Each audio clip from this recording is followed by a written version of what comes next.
Gano'n ka-fresh yung tilapia. Tumataas pa yung buntot niyan kapag ka niluto mo siya ngayon. Eh, di ba? Sarap yan. Super fresh. Bawang lang yan. Asin. Tsaka betchin. Konting betchin yan.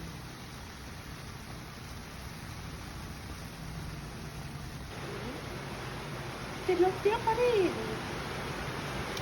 Para may sabaw. Yung 3 piraso, sinabawan ko yan. Pero konting sabaw lang yan, mga mare.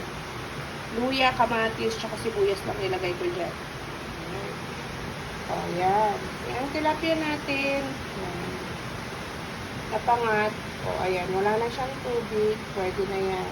Pwede nang patayin yan. Lumabas na rin yung puti ng mata niya.